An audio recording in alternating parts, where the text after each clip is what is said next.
Been telling you about that meeting that is expected, that top security meeting that is expected at State House with the President, and that is expected to happen today with all top commanders, including the Inspector General himself, whom we were expecting on the show today, but says he has to meet them very early to plan for that meeting. We will have him at a later date, but we have the commissioners from the National Police Service Commission, which is a new commission, and we've had them on Sunrise Live before, talking about their mandate and the role that they will play. And this is an important discussion to be having at this point with so much insecurity going on. Today, we will be understanding just what is going on within the police service, particularly the efforts to professionalize the service. If you recall, when we were talking about this issue before, many of you tweeted in and said, well, take a look at the caliber of the police officers we have in the service. There was an ad that was put out recently by the Police Service Commission on the same, and we'll be talking about that and so much more. And we'll just remind you our question of the day: do you believe the police service is doing enough to keep you safe? Make sure you send us your thoughts on Twitter. That's at KTN Kenya, at Yvonne Okwara, and we'll be speaking about professionalizing the force today. And there you go with that question, and you know by now how to engage with us. You can also send us a text on 8040. With me this morning we have Moshid Abdallah, who's Commissioner, thank you very much, within the Police Service Commission, and we have Johnston Kavuludi, who's the chair of the same. We thank you both for joining us this morning. Let's just start with you, Bwana Kavuludi, and talking about the insecurity that is in the country. A lot of Kenyans are fearful. What are your thoughts and the thoughts of the Commission on the events that have been taking place? Thank you. Indeed, it's true. Kenyans have reason to worry about what is going on. But the insecurity we are witnessing is really a phenomenon that is occasioned by a lot of factors. Firstly, we know that the society has changed quite a lot in recent times. We also appreciate the fact that there is need for the police to be present at nearly every locality so that they ensure safety and security of Kenyans. So firstly, Kenyans really need to be sensitized to understand that every individual has a role in the security of the area and persons living in that place. And therefore, they have a responsibility to inform the police and to inform other security agencies of what they suspect to be going on that needs to be paid attention to, because the police may not be everywhere all the time. Now, the other aspect is that the police, as we have them today, and this is not an excuse, have not had the right kitting. Their numbers have not really been the kind that will permeate deep into the spectrum of the entire society and give that service that needs to be given to wananchi wherever they are. So take the example of most of the counties that we have today. As it was reported in the case of Bungoma, they only had one motor vehicle to cover the entire county, and we are talking about 4 police divisions. Now, that certainly will not be adequate should there arise any emergencies that call for the police to pay attention. So we will want to see a situation where we pay much more attention as a government to kitting for the police, to ensuring that they have the right equipment, to ensuring that the morale of the police is high enough to make them feel confident that they can tackle crime in such a manner that is desirable.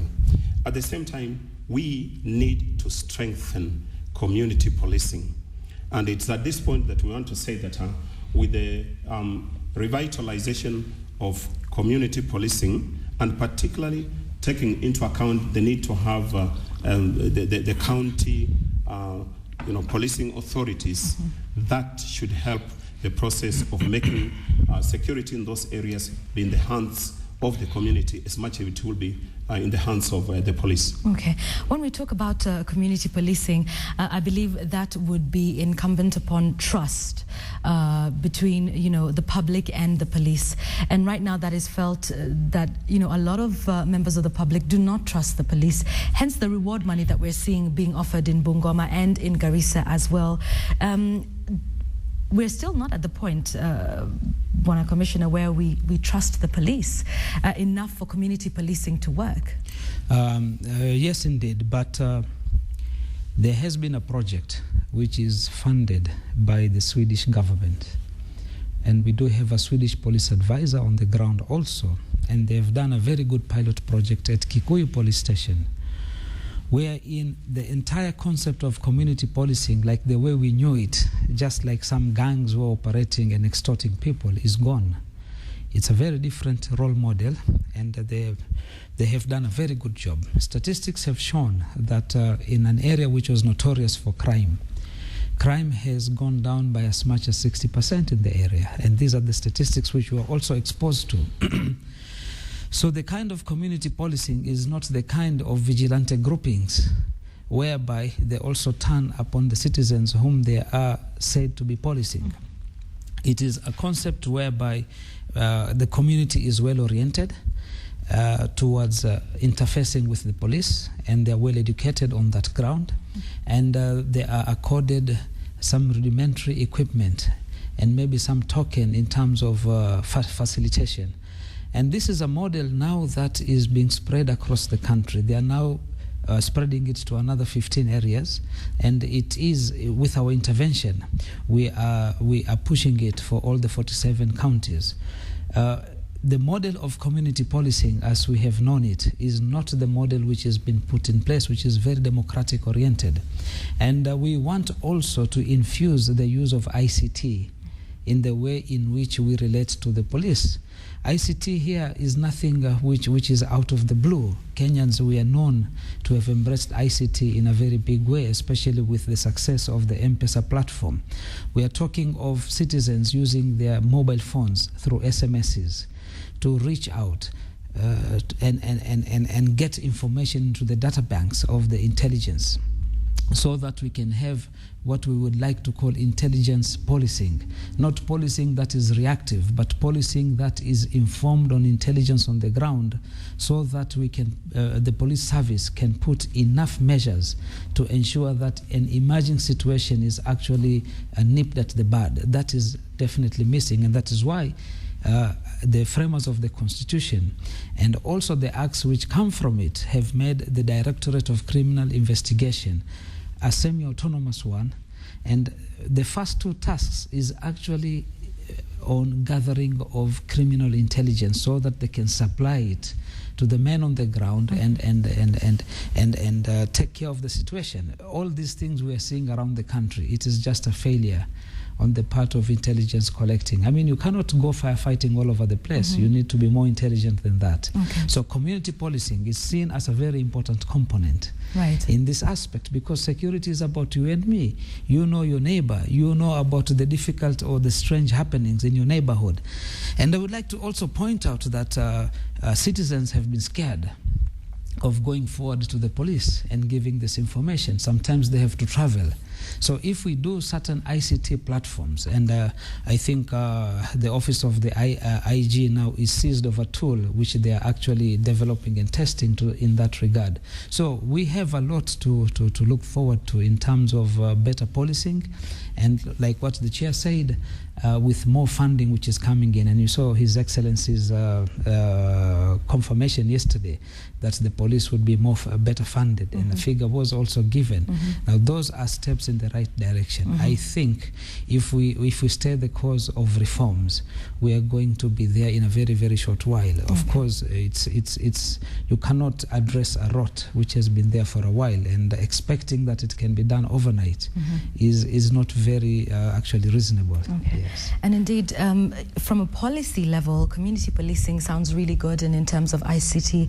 But I'll tell you, there's a story in the local dailies today about what's happening in Bungoma, where they're naming a certain shadowy politician, who was born around 1982, comes from a wealthy family, and apparently many of the residents in Bungoma know this gentleman. He is known by name, and some of them have said they've been going to the police and saying that this is the character, and nothing has been done about it. So of course they end up living in fear. So it is great that we would have ICT that assists them, but at the end of the day, if the police do nothing with the information that they're given, then it becomes a little, and this is perhaps what we're talking about, that the public do know because, I mean, I believe the people in Bungoma, and I'm no intelligence officer, but I highly doubt that they're complete strangers who've come from outside the country or a totally different part of the country in there. They had to have known the locals. So when we hear of incidences like this, then community policing sounds, you know, a little difficult to take in.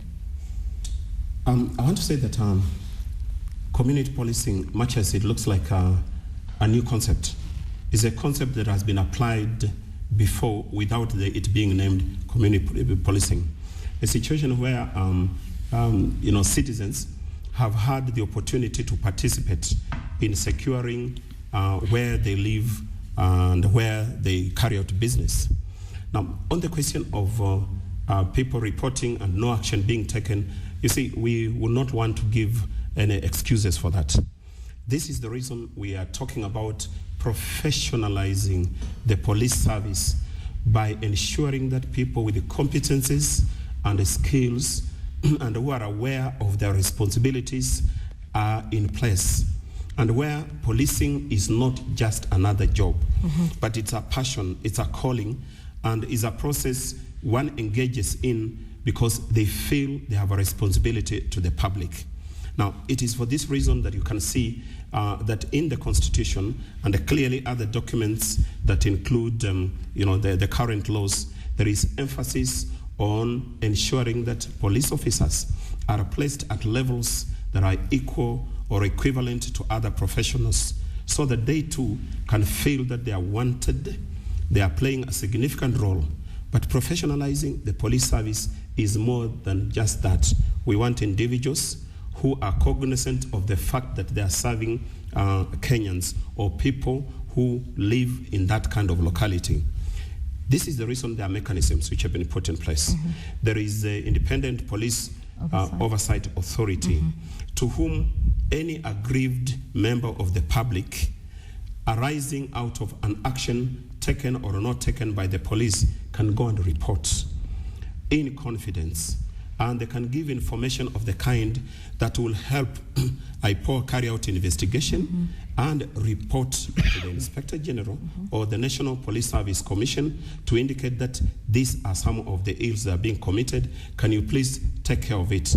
We also have got the Administrative Justice Commission on Administrative Justice, who also should be able to be given information of the kind that brings out what it is that any public officer, including the police, have not been able to do and which they're supposed to do. We also encourage that a member of a community or any other person should be able to give information to the National Police Service Commission, because it's our responsibility to ensure that there is efficiency and effectiveness in the performance by the police service. That is actually one of our core duties. So in the case of Bungoma, what I would like to say, or any other place, is that I'll urge that citizens who feel that action is not being taken go to the next level. And certainly we are alive to the fact that we have the public to serve, and we'll be able to use that information in such a manner as to ensure that we take care of that situation. For example, you may recall that His Excellency, the Deputy President, did indicate that there are officers who have stayed in certain stations.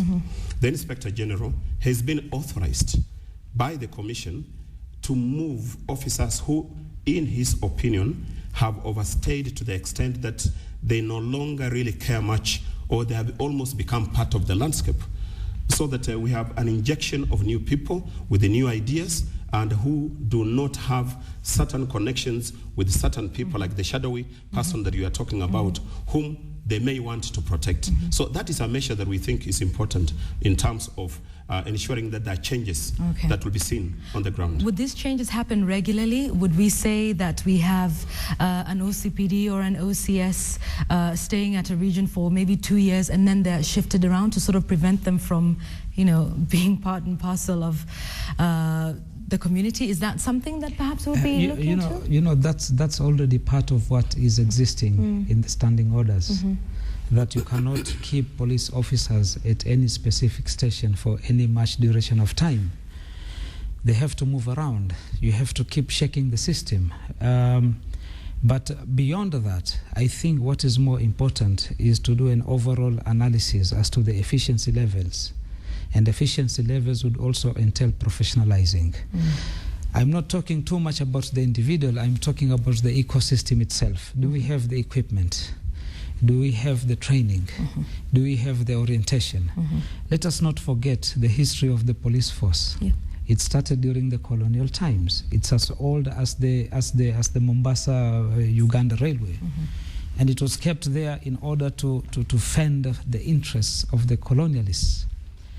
The problem was when we gained our independence, we did not deconstruct the colonial mind frame throughout, and particularly in the police service.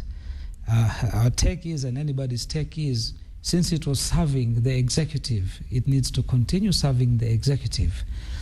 Also, not much is known to the public that the Independence Constitution actually had a police service commission. It's there.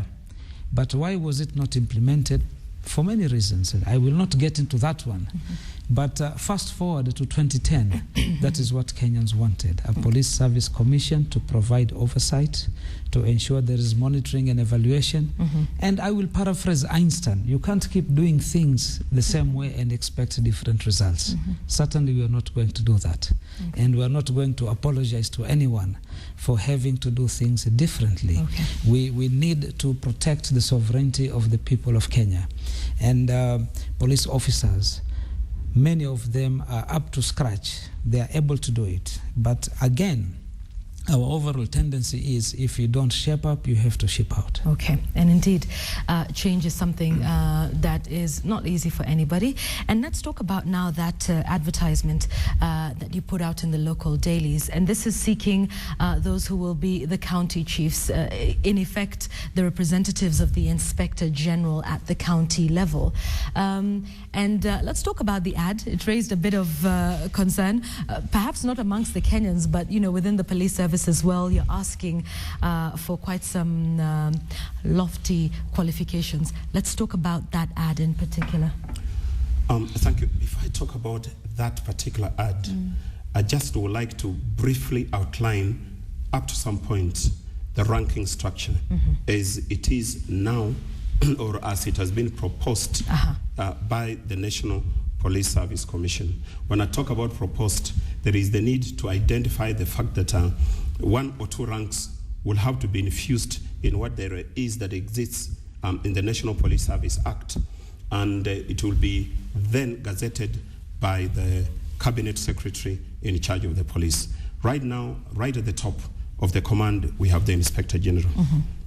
Below the Inspector General, we have two Deputy Inspectors General, one of whom will be in charge or is in charge of the Kenya Police, and the other one the Administration Police. In the structure that exists today, the next level is Assistant Inspector General. Then it is followed by Senior Superintendent of Police, and then Superintendent of Police, Chief Inspector, and it carries on.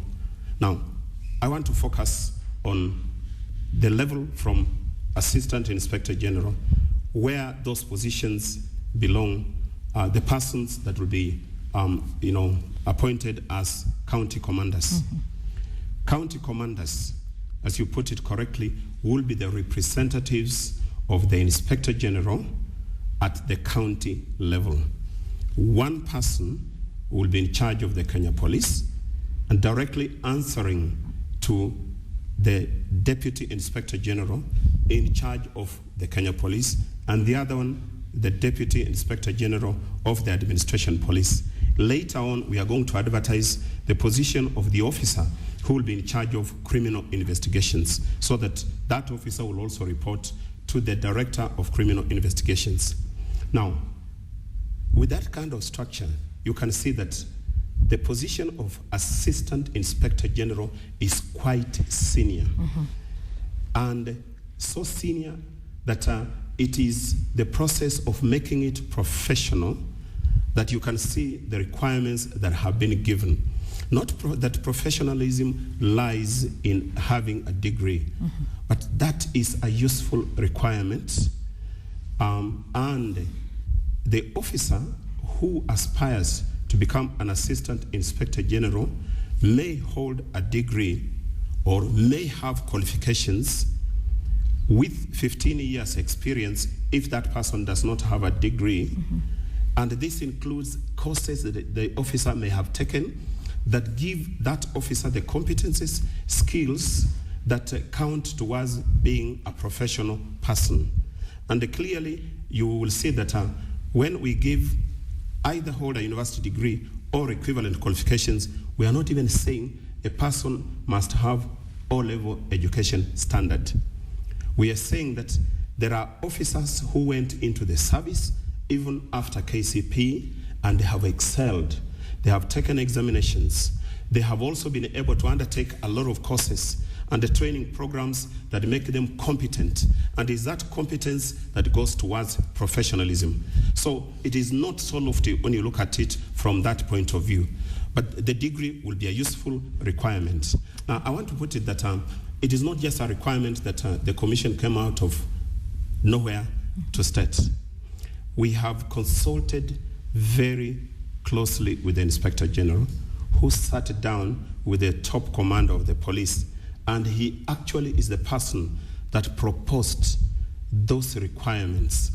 And he felt that if the Commission looked at it and found that they're suitable, then they could be endorsed. Okay. The Commission looked at them and found, yes, they're suitable. So we really would like to encourage police officers to see the two requirements, either degree or other professional courses, as part of what it takes for a person to be considered competent to undertake that interview, and therefore go out to prove their worth. Okay. Now, there is a grade, I must say, that the Commission is introducing in the ranking structure, so that from the Deputy Inspector General, we have brought up a ranking structure of Senior Assistant Inspector General 1 and a Senior Assistant Inspector General 2 to take care of officers who will be looking after departments at the headquarters, directorates, and also the Director of Criminal Investigations, so that the command is seen in such a manner that authority permeates from the top down to the Assistant Inspector Generals, then to the Senior Superintendent, and so forth. Okay. Yes. In this new structure that you have given us, Kenyans are still familiar with the OCS and the OCPD. Are they now replaced? Where do they fall? Who is the OCPD now equivalent to in the new structure? Just for better understanding. Thank you for asking that. You see, we have got a grading structure, which we are calling the rank. And then we have got the deployment name. For example, when you are an OCPD, you will be a Senior Superintendent of Police. A Superintendent of Police will be deployed as an OCS. Okay. And in this case, an Assistant Inspector General is being deployed as a county commander. A Senior Assistant Inspector General will be deployed as a director of a department.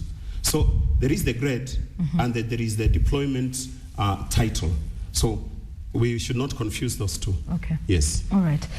So important to understand. So this new ad that you put in the paper, asking for them to be graduates or the equivalent of training with 15 years experience, 15 years. Has caused disquiet within the service. Obviously, the OCPDs and everybody saying, well, we don't have degrees, and this is an attempt at blocking us from actually being eligible for this position. I think that is largely propagandist, and it could emanate from the idea that change is a very difficult pill to swallow.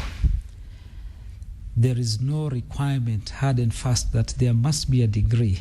If you look at the ad clearly, and I hope police officers have done so, and I believe they have, there is that O which is in capital and it is highlighted.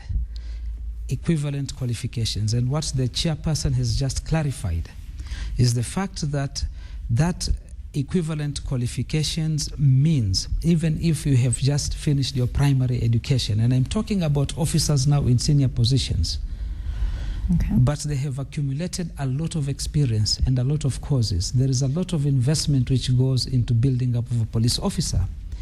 We cannot, as a commission, jettison all that. It's a huge investment on the part of Kenyans. They've trained in Israel, they've trained in America, they've trained all over the place.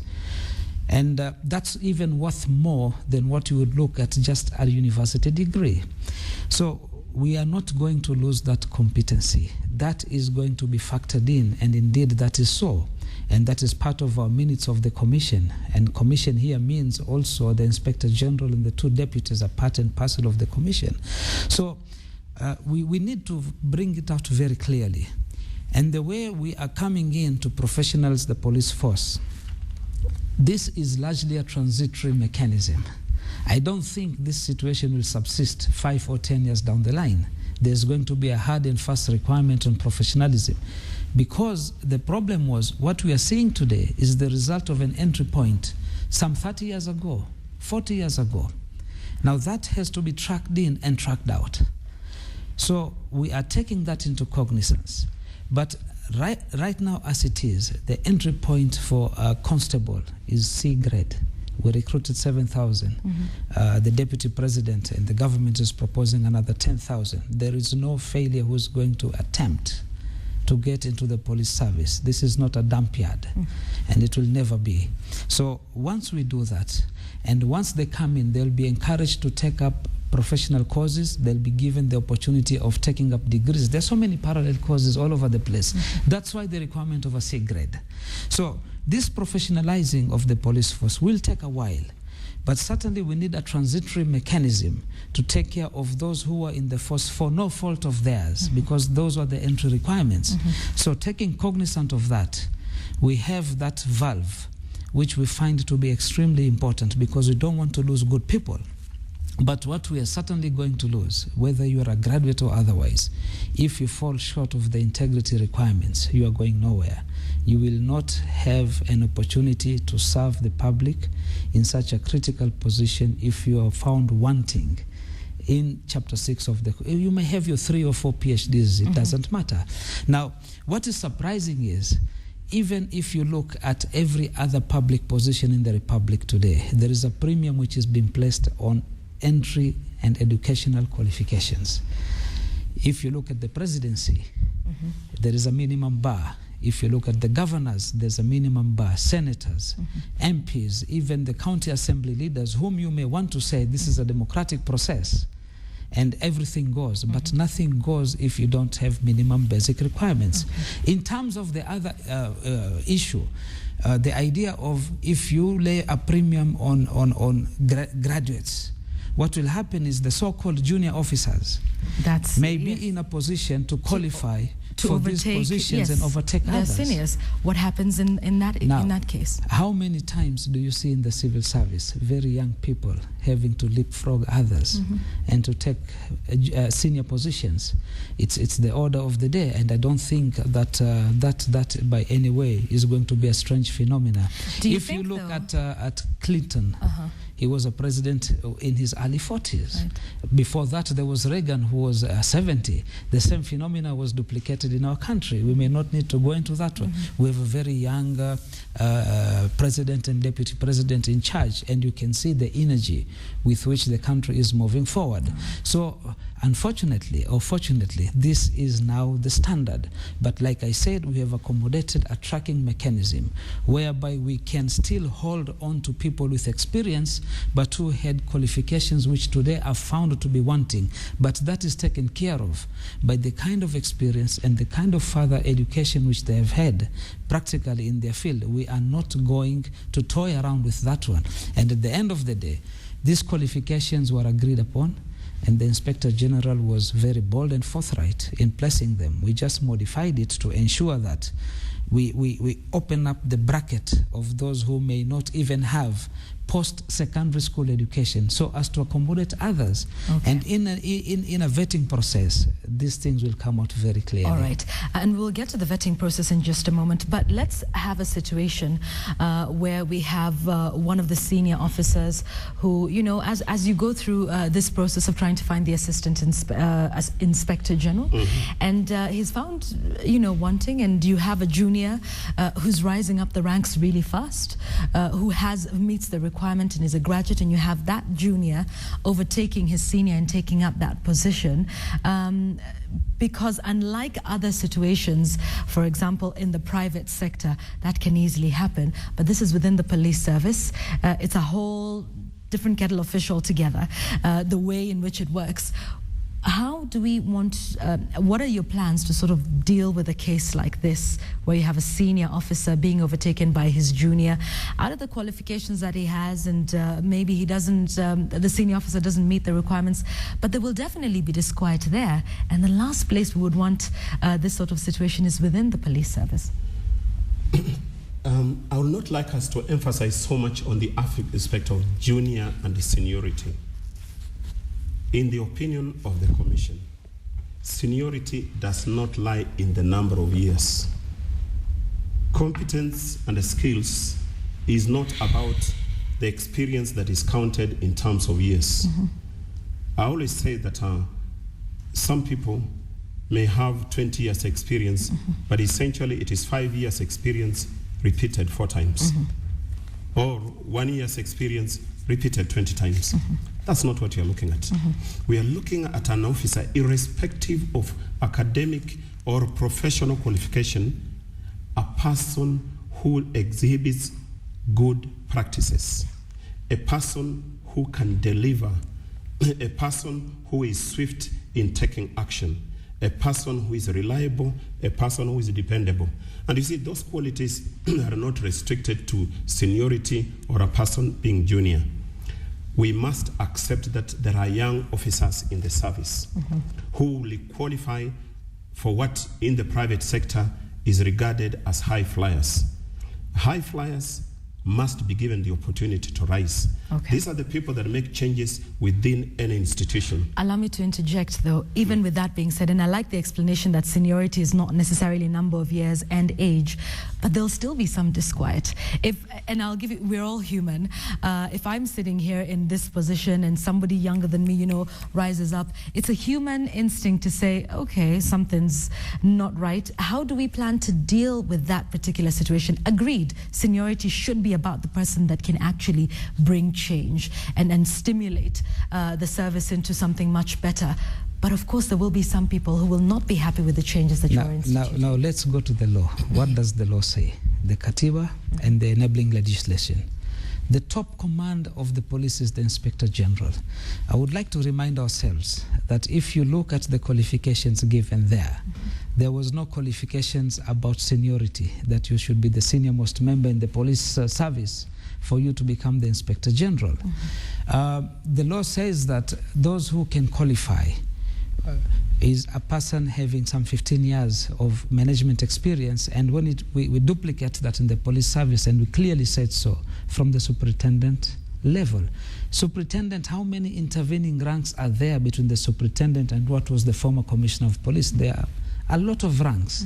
So if we didn't raise a ruckus, even on the issue of who's going to take over the top command, and let us remind ourselves that there was no compulsion that the top command of the police should be a police officer.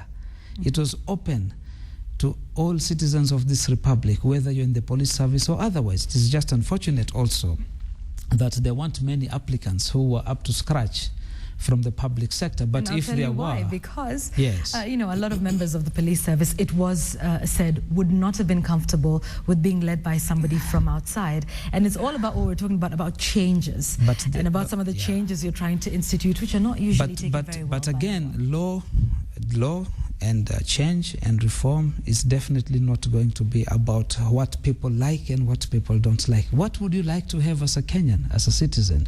You'd like to see a police that is shaped up properly. You'd like to see security of a person and property. You wouldn't like to see all these things which are happening all over the place. And there must be a premium on that and not a premium on getting down and say what somebody will be comfortable with. I mean, if I get back to your position, if you find that your juniors have surpassed you, and there should be a reason why, and if they have gone ahead of you and you can't live with it, what would you do? You'll just quit, isn't it? Or you just stay put and go by the change. Like we say, change is very difficult. And one thing which is certain, like death is certain, that change must be there. And that's why we are there. That's why our young presidency is there. And everybody is shaping up, and we've got to shape up all round. I can tell you that much as we also find the need of taking into account a lot of these niceties about seniority and all that, while that is taken care of, and we are, and I will tell you that that group is a very small group, and it's a group which has gone through the service, and I am sure that in the next 10 years, that group, by normal attrition and retirements and all, will be out of the system. That's why there is this mechanism. But 10 years from today, forget it. You cannot have police officers who would have an entry point which is either not a university graduate or somebody who has the ability, qualifications to go for a graduate course, because after that they will go through further training. And the more you polish that you know, diamond was a stone, isn't it? But to keep polishing it, to keep shaping it, and we like at the end of the day to have a leadership which is sparkling, and something which we are all proud of. All right, let's talk about the welfare of members of the service, which I know falls under the purview of the Police Service Commission. We're aware that members of the police service are not paid as well as they should be. The housing, I know there have been attempts that have been made at, you know, getting some better housing for them, but that's, you know, not where we would like it to be. Could this be one of the things about, you know, making it more professional and even attracting more than the C grade, and attracting graduates to say, I want to be in the police service? Because right now, and I say this without fear of contradiction, that anyone who joins the police service is because you had nothing else to do. You tried every other job and you missed out, and think, well, okay, let's try the police service. You know, in terms of also remuneration of the officers, making sure they have better housing. We know of the new housing, but we're still aware that even within those new, very nice looking houses from the outside, that within those houses, they're still sharing accommodation between families. I agree entirely. If you have to professionalize the police service, we must attract the best that we have in the market. We must make policing a profession of choice. And to make it a profession choice, welfare is so important to such a person who wants to get into the professional police service. Firstly, as a commission, we are disappointed that over the years, we have paid a lot of lip service to the living conditions of police officers. One of our top priorities, therefore, is to ensure we have got good housing, adequate housing, housing that gives respect to the police officer and the family of that police officer. We, as a commission, have come up with the very lucid proposals which we want to put to the government as part of our continuous process in having housing development that will go towards ensuring that a police officer is not just decently housed, but is also in an independent housing unit that does not promote the kind of feeling that I wish I could get a better job. So that, or I wish I could do something illegal, you know, on the side, in addition to my police duties, to be able to afford the kind of life I want. Exactly. Fortunately, His Excellency the President has told us as a National Police Service, come up with the proposals that I can quickly pick up and ensure that that proposal is actualized. Have we done that? Do we have that proposal? And what are some of, you know, the suggestions in that? We already have a proposal. What would that look like? The proposal is such that in every major town where we have many police officers, we put up adequate housing to the extent that a police officer will have a housing unit that has got at least 2 bedrooms. And in an environment where it is not the rank that really matters. We'll have, of course, 2 3-bedroomed houses. We'll have 1-bedroom, no 1-bedroom house, and the seniors and the juniors should be able to live together. The kind of thing that you find in any normal community. You don't find that the rich people in any village have got their own exclusive area, but people mix up, and they also mix with the community, so that the community in which police officers live feel safe. They can see a police officer, they can see another person, they can see an engineer, and all of them are living together. So that we have done for Nairobi, for Mombasa, for Kisumu, and now what we are working on are the outposts, the police stations where you cannot say that they will go out and hire houses like it is the case in the major cities. How much would that cost in Nairobi, Mombasa, and Kisumu? What sort of figures are we looking at? We're not looking at. Are you talking about the cost of? The cost of housing, yes. The cost of the unit? The cost of the units, and perhaps, what it would cost for the government in terms of, even when you're putting the proposals forward to the president, you would say we need 1 million shillings or 10 million or 4 billion. How much would this cost? The proposals that we have, particularly for Nairobi, is about 3.5, 3.9 million shillings for our housing unit. Okay. And this, we actually are pleased to say that we're receiving a lot of offers of support from other agencies, including some foreign governments that feel that we can collaborate with them on a government-to-government basis. So once we make this presentation, then we'll be able to unveil exactly the details that go with it. And when would this be done? Because a lot of people are concerned about the welfare of police officers. When would we see these proposals making their way to the president? The next time you see us talking to the president, even if it be tomorrow, we will be presenting these proposals to His Excellency the President, because he gave us a challenge and we have lived to that challenge. Okay. Let's talk about vetting now, which is something that is huge. We've seen what it's been able to do within the judiciary. But before we look at vetting, yes, if you'll forgive me, because you talked about welfare. Right. And welfare goes beyond housing. Okay. It includes terms and conditions of service.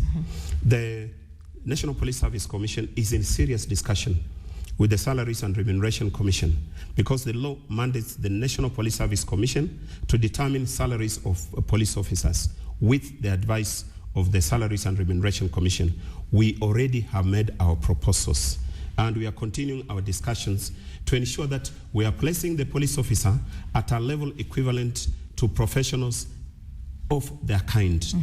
We also are in the process of coming up with a very unique product in terms of the insurance of police officers, because often a police officer is injured while on duty, and all that has happened over the years is the payment of workmen's compensation, which does not take care of the family, does not take care of many other needs that go with that officer having to be rehabilitated, or should the officer unfortunately die, they are not adequately compensated. So that's one of the things that we are clearly looking into. We are developing a scheme of service for police officers, which clearly indicates that a police officer, upon entry, can rise through the ranks by achieving this or achieving the other until they get to the very top. So these are some of the measures that we are taking to ensure that the police officer, in terms of their welfare, in terms of their professional growth, is taken care of. How much does the lowest earning police officer get? I think around about 18,000. 18,000. Yes. Is this before tax? Is this a gross figure? So, after tax, it would be somewhere around 15. If it was a net 14? Figure, it's still 15,000. Yeah. What we're saying is it's peanuts. What should the ideal be? A starting point of anything above 30. Okay. You see, we cannot toy around with security. I would rather that the government pinches everywhere else, but not in the security sector. And I think that is the orientation of the government. Even the president's very bold proposals about funding the police should go a long way into that. I will just come back to the salary scale. Even if you go about the new structure, the ranking structure, the Assistant Inspector General, those positions taken up will be taken up by officers equivalent in the civil service much higher up than what the ranking for them would now suggest. So, and in terms of even housing, we need to think not outside the box, even without the box. There are so many things which can be done. How was Thika Highway constructed? There were government bonds. It's not like it was money in the exchequer which funded it. And this is normal to have a scheme on which these can be repaid over a period of time. There is no shortage of those schemes available, which are clear, which are transparent, and which therefore can be put up as proposals. There could be grants. But what we need to say is that the idea of keeping the police commission in place is to put focus on matters related to the police. We know that they cannot go on strike. We are their defenders. That's why we've taken up the issue with SRC. And what needs to be highlighted, like the chairman said, the SRC makes recommendations. They would advise the commission, but the commission determines. If we feel that what is on offer is much on the lower side, we will put up what is supposed to be and then start petitioning relevant areas of the government to have more funding in order to have sustainability, because these things can't go on the way they are, that police officers earn peanuts. So when would a police officer hope to see some of these changes in place? When would he hope to see his salary revised upwards? When would he hope to see some construction, beginning on housing and some of the things that we've talked about, insurance? Can we give a time frame to this? Before this year is out. Okay, but we'll hold you to that. Yes, you will. Before the year is out. We can show you that we've done it. And maybe there could be some other compelling reasons why it's not done. But from a scale of 1 to 10, if it does not reach the aspirations of 10, there will be movement from 0 to something. Okay. Yes. Okay. All right. And by the close of the year, let's talk about vetting of police officers. Now, like I was saying, we've seen what's happened in the judiciary and how it's been able to purge the judiciary of some of the officials that they felt weren't in line with that. Vetting of police officers within the service is something that was set to begin. I think a lot of people are awaiting that eagerly. Murshid, let's talk about that. Yes, the vetting clause is actually not even in the National Police Service Commission Act. It is in the National Police Service Act. And I think it's around clause 7 of that act, whereby every police officer, and that means all of them, have to undergo vetting. And that vetting exercise is compulsory. You cannot aspire to either derail it or delay it. Again, like I say, because the only thing which is inevitable is death. It is as inevitable as death. So that vetting, but then what kind of vetting are we looking at? We're not vetting to remove people. We are vetting in order to look at a number of factors. What are your educational qualifications? What are your other experiences which you have undertaken? Were you stagnating so that you may be upgraded? Were you fast-tracked so that you can be checked? What is the gender balance? What is the regional and ethnic balance within the police service? Because these are actually constitutional imperatives, that there must be regional balance, ethnic balance, and there must be gender balance, and there must be also elements of qualifications in it. And more critically, a big part of the vetting is about what's your integrity like. Have you been violating the Constitution? Have you been violating human rights? And these are things where public participation become critical. And even then, you must do it keeping a very close watch on Article 47, on fair administrative justice. And so who would be the persons that would be vetted within the service? Well, obviously it won't be everybody within the service, but from what rank would we start seeing the vetting? Everybody will be vetted. Everybody? No one will be spared. That is the law. It's not us saying so. And how can you have any reforms without, first of all, checking out the competencies that you have, the integrity that you have? Even if you do all this, increase income, put housing, give equipment, if the members who are within the service are not up to scratch, you will realize that there is little you are going to manage. How will that be done? How will that be done? Because we've seen the judges. Now we're seeing a whole police service with all the officers being vetted. Yes. How will that be done? Time frame and like you say, it's not necessarily to remove certain persons, but if you do find somebody who is not competent and probably got there through, we know there's cases of people who actually bribed to get the jobs to be police Yes. officers. If you do find those who are not suitable, will you then be asking them to leave the service? Yeah, but that's what the law says. If you don't go through the vetting, you're out. And if they go through the vetting and you find them unsuitable, will you still keep them within the You see, force? there will be very different levels of unsuitability. Okay. Is he unsuitable for the position he's sitting at? What can be done to track him in? Okay. What can be done to improve him? About allegations from the public, there'll be very many and very wild. We know that. Yeah. We've gone through the first vetting of the deputies, where there was a lot of concerns raised. But again, just like any other place, it's going to be very difficult to prove things like corruption unless there is tangible things. But look at the matrix. If you've been adversely mentioned in a committee of the House, if you have been adversely mentioned in a commission of inquiry, if you have a police criminal record, and that the DPP will be able to give that, if you have matters pending before the Ethics and Anti-Corruption Commission, if your code of conduct is not released by the police department, if you have not been paying help for the monies you've been collecting. And you see, this is not strange. It is applicable to each and every public officer. We do have a very firm structure within which we can meet some minimum standards. If you can go through all that, and I believe almost everybody will, there is no question of having any issue. But then if there are issues surrounding that one, if they are beyond repair, you will just have to go. But if these things can be salvaged, and our intention is retention, not exiting, because if you see any police officer, even the constable, if you want to quantify how much we as a public have been paying for him, I'm not sure we will be less than 8 million shillings. So we don't want to simply chuck that out. So this vetting of all officers within the service includes the CID, the administration police, the regular police. This is all officers within the service? Principally so, but when even does it begin and even who the vets who? civilian police who are there, according to the Act, they need to be vetted. What we are going to do is to put up proper structures.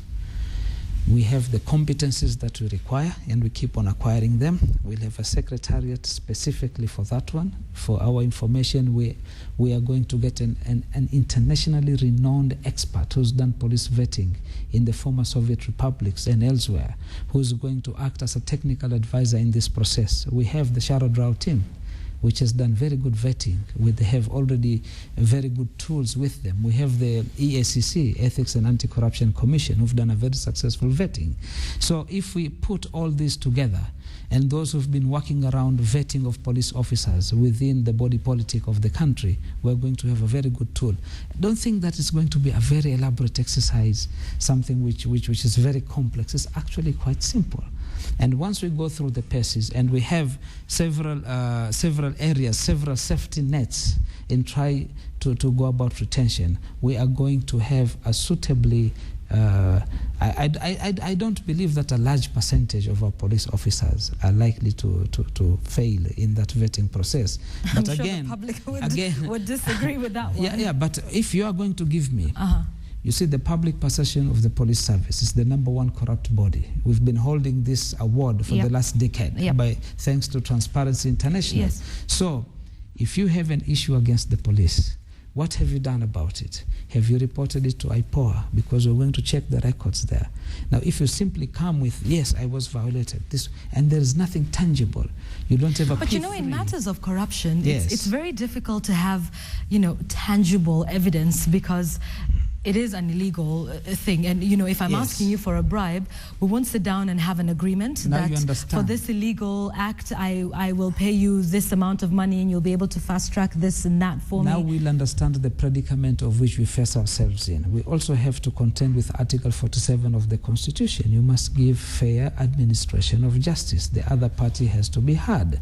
I mean, you don't do things arbitrarily.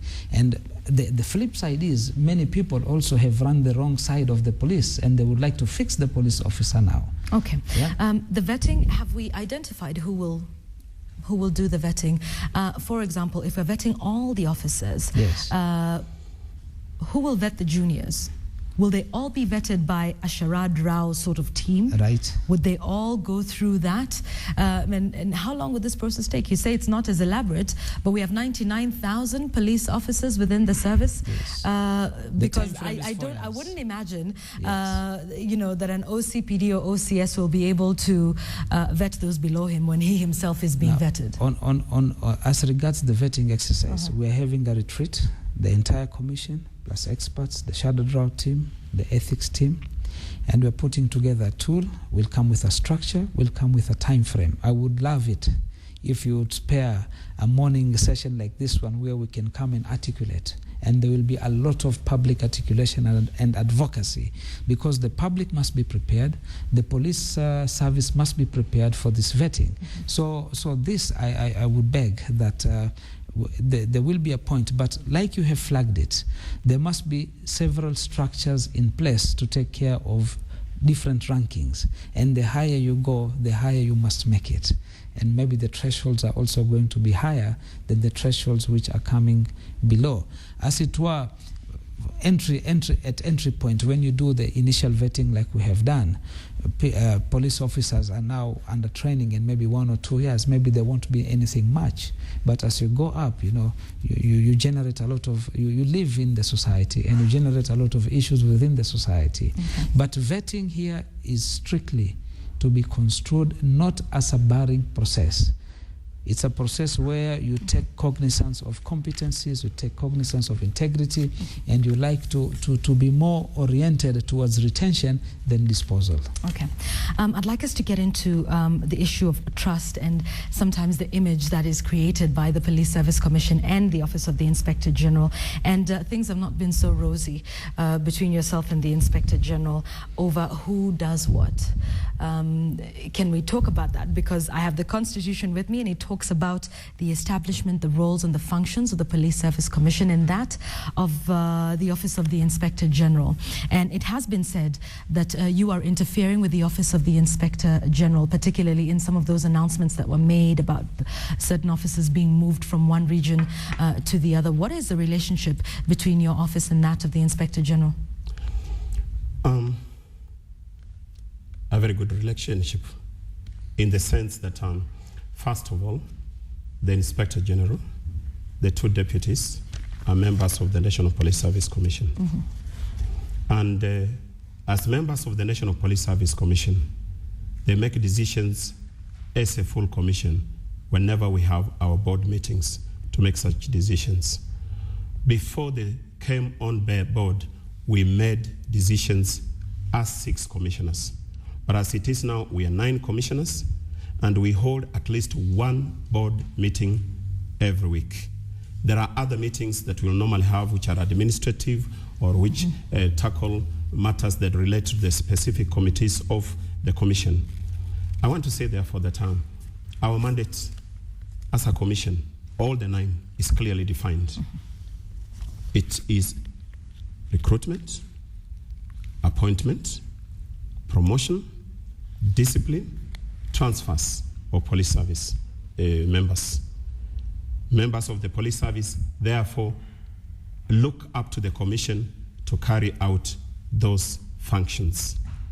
And in carrying them out, we take cognizance of the issues of fair administration. We take care of the issues of gender, regional, and tribal balance in ensuring that no Kenyan is disadvantaged in the course of carrying out all that. Now, so when decisions have to be made by the commission and they're done at a board meeting, those decisions are binding to every commissioner. Now, where people may have perceived that perhaps there is a difference, and I don't remember any time when the commission has come up and raised his hand at such a forum and said, hey, you're doing my work. The commission has the authority to delegate certain functions to the Inspector General. The function of appointment, recruitment, and promotion.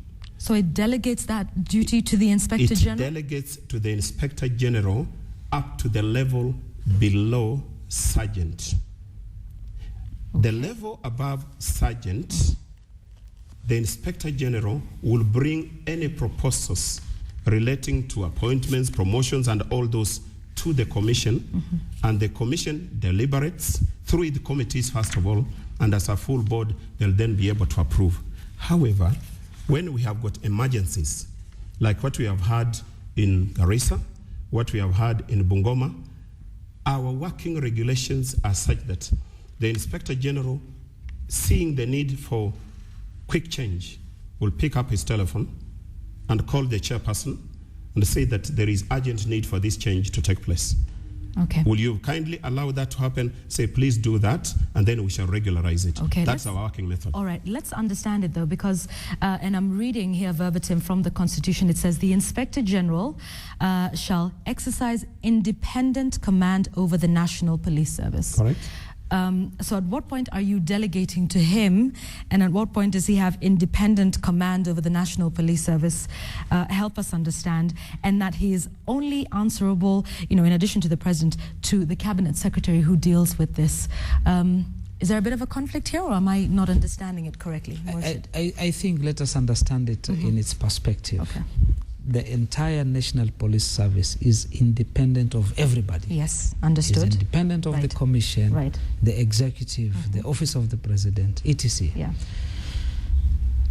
And the Inspector General is wired in such a manner in the Constitution that he has independence of functions.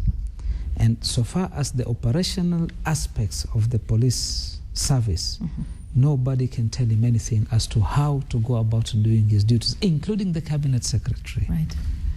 But only on certain aspects is the Cabinet Secretary able to give certain directions to the. But when you say about independent command and nobody can interfere to him, there is the element of civilian oversight.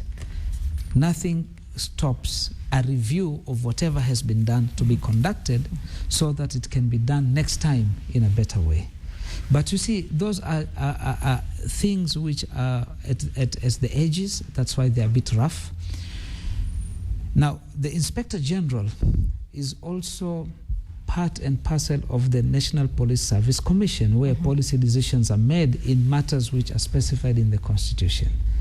Not policies over operations. Operations are solely the ambit of the police service, and indeed it must be so. Now, what happens is that there are things which are exclusively within the jurisdiction of the National Police Service Commission. And again, we always must remember that it comprises the three top commanders of the police. So nothing strange can happen within the National Police Commission, which they are not part of, and which does not resonate well with the rest of the service, and which is not guarded against infringements on matters which are operational.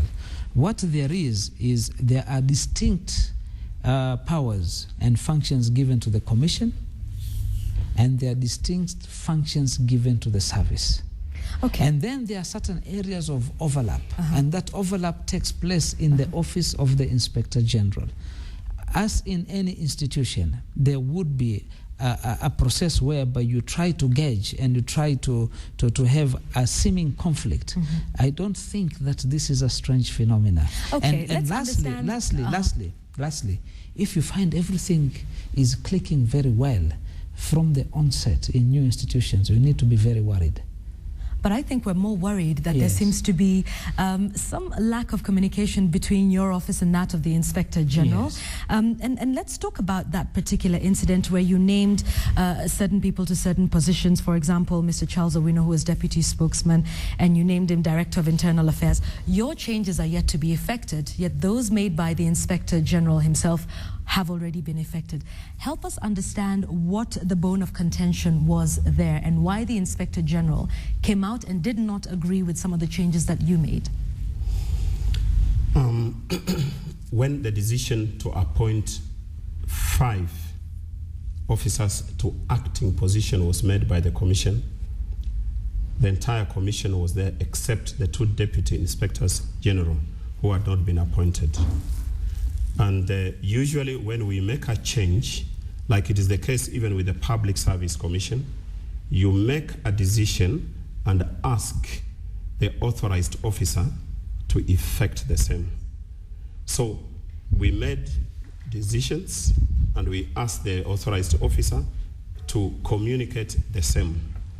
What the commission holds is that the decisions that were made still stand, because the overall body that makes those decisions as a commission is the National Police Service Commission. If they are not announced, or if those officers have not been given the responsibilities to which they have been appointed, that is a matter that is taken care of administratively. Okay, but why they still stand? They've not been effected. The Inspector General does not agree. He was present at those meetings, except, of course, for the deputies who you say were not there at that time. So what's the way forward? If they still stand, they've not been effected, the Inspector General does not agree with that. That's why we would have liked him here today to be able to talk about the issue. That's largely now a moot question. It's water under the bridge. What has happened so far is the Inspector General, as Inspector General and as a commissioner, has placed before the commission what the structure of the police should look like now, starting with the directorates as well as these county commanders. We've affected the county commanders part. We are still going to fine-tune the directorship part. There are several directorships which have been proposed, and that is the work, uninterfered work of the Inspector General. Several directorates are there to operationalize police work, and one such directorate is obviously the normal directorates. The IAU, the Internal Affairs Unit, is there. There's going to be the Communications Director. There's going to be an Operations Director, and we are likely to suggest that we need to have some more in order to have a streamlined police service. The moment that is done, and that is in the next board meeting, we are going to advertise for those positions. That's why I'm saying it's largely a moot point. Meaning Meaning that those positions which were created were actually in acting capacity. Right now, with the full revamped structure, we are going to advertise. While those positions in the structure is one which is given by the Inspector General because it is operationally expedient and efficient to do so, and that is his powers. How we populate it, that comes to the commission where he also sits in. So we're going to put the criteria, we're going to do the vetting, we're going to do the advert, we're going to do the interview, and those successful candidates will definitely But if you say then that still stands, what does that mean? And now you're re-advertising the position. I'm sorry, I'm not clear about what happens with those 5 people that you had proposed for that. For example, Charles Owino is still the spokesman and not Anthony Munga, who you'd made Director of Communications, effectively making him the police spokesman. What does that mean? And let's understand why the Inspector General did not agree with that. I mean, you say they still stand, he says it's a moot point, and you're going to be re-advertising those positions. Well, the positions are not being re-advertised. I think there are certain terminologies we need to be conversant with. If you are given an acting position, it means that you will act in that position until the position is substantively filled. But they're not acting in those positions. Charles Owino is not Director of Internal Affairs. Yes. Or is he? No, am I mistaken? No, all that is admitted and granted, but then we are not competent to speak for the Inspector General, who is in charge of the command of the service. And it will certainly be unfair for us to attempt to do so. But unfortunately... But let's help us understand then the genesis of this disagreement over that. We cannot speak for him because he is not here, but of course it does raise the issue that you're not speaking with one voice, and yet you are all within the Police Service Commission. In the beginning, when these matters came to the fore, when the commission was formed, and it was inchoate, it was incomplete, you cannot have vacuums. When the Inspector General came, he took complete charge of the service, as he is supposed to do. He has to do what he needs to do, and he cannot be interfered with. But what we're trying to say, and even then, there must be those attritions must necessarily be there when everybody is gauging the roles and functions.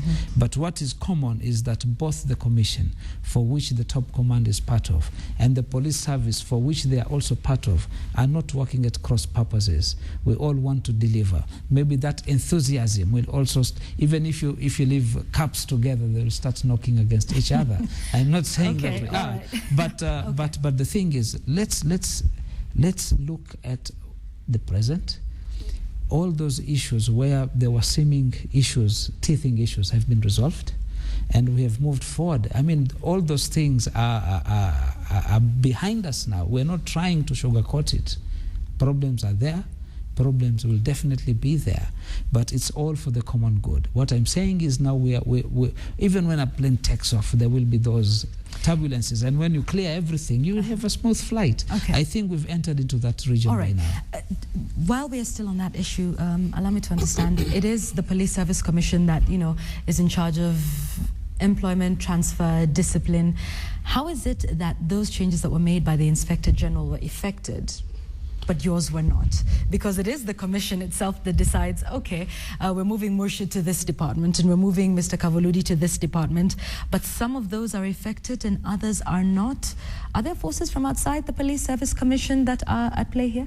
Let me say that perhaps what may not have come out clearly was that even those changes which were announced by the Inspector General were changes that the Commission had authorized. So how are his effective, and they're both authorized by the Commission? They were not his. Okay. There were changes which the National Police Service Commission made. And as I indicated, the authorized officer, in this case, the person who ensures that it is done, is the Inspector General. So we made these changes here, there, go and use these people. Now, it was therefore not a decision he made himself. It was a decision of the Commission. However, when you put it that there are some others who are not in those offices, I would like to tell you that as a Commission, we have our own administrative mechanisms that are looking at that. That's why he's saying that we are advertising all positions at the directorates. All positions are being advertised, including all those that were announced, so that we are having new and fresh look at who gets into what position. And that's why the rest of it is water under the bridge. Okay. Finally, in our closing comments as we close our discussion this morning, do you believe there's the will to assist the police service in terms of revitalizing itself and professionalism? Do you believe that you will get the funds that are necessary? What are some of the challenges that you see in the road ahead?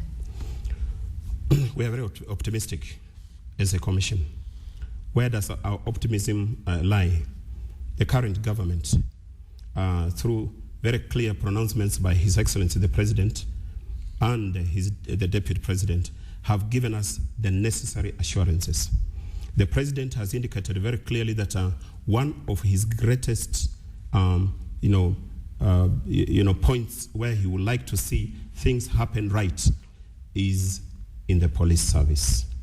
The fact that he liked to see a revitalized police service. The fact that he liked to see reforms in the police service take root. And that's the reason why he has told us, National Police Service Commission, go right ahead and make proposals of the kind that ensure that you are not feeling hampered. And it is against that background that we are very grateful as a commission that he intervened the other day and asked, in terms of tooling, in terms of kitting, what is it that you require? And on his own, he was able to say an additional 4 billion shillings and set up a committee that said, go right ahead and do the purchases. That is what gives us the optimism that there is the will of the government to assist the Commission in carrying out the reforms which we are bound to undertake by the Constitution and by the enabling legislation. Secondly, we see a lot of optimism as well from the National Police Service itself. We see officers who feel that what they read about, and you see police officers are officers of the law, what we read about are changes of the kind that should make us feel better, operate better, work better, feel wanted. So we then have that advantage of the majority of police officers who will want to see their image change, who will want to see get better pay, better housing, and so forth. Okay. So all this combined give us the feeling that we are headed for better times in terms of changing the National Police Service and its functions. One very quick sentence from you. The relationship between you and Kimayo at the moment, are things improving? Are things getting a little bit better? Because that is the source of worry for a lot of Kenyans. It's always been good. It's just you've not seen us fight at all.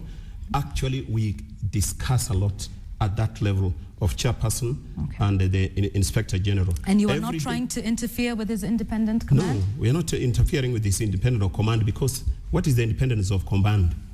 We do not direct the Inspector General on who to arrest, who to prosecute, who to carry out this or the other. That is his independence of command. Okay, all right. And so we will not say that there is that interference. And he has never said, hey, the commission, you are telling me to send a team to such a place. You are telling me that these people should not be at this place, and so forth. That is his independence of command. We respect it, and he knows that we do so. Okay. Otherwise, we consult on all other matters which relate to the need for the commission and the Inspector General to work together, actually on a day-to-day basis. Okay. We lift the telephone more than 20 times and get discussing. Okay, and hopefully those discussions are fruitful ones and not arguments. Very positive. Okay, all right. I honestly really have 1 minute, and I'm sorry to do this for you in a minute, but what would you say to all the various Kenyans who are communicating with us on the show today who do not have faith in the police service at all? Yes, first of all, I don't blame any Kenyan, myself being the case, of people not having faith in the police service. The problem has been a total breakdown in communication between the police service and the citizens. We need to revamp that. There's going to be a meeting point between the two. The police must work better. They must be more courteous. They must do things differently. Aided by the National Police Service Commission to capacitate them, to give them better salaries, better housing. You see, it's very holistic. At the same time, the public must not feel alienated. When we start reaching out to the public needs to reach out to the police service. And that's where we have the County Policing Authority, where we have civilians, and it's headed by the governor and other players to sort of interface. We also have a very serious component of community policing. We also have these civilian oversight authorities, both IPOA and our commission. So if we get this matrix together, there should be no instance where there will be an alienation between, because the moment you start treating the public better, that is the public will start changing its views about security.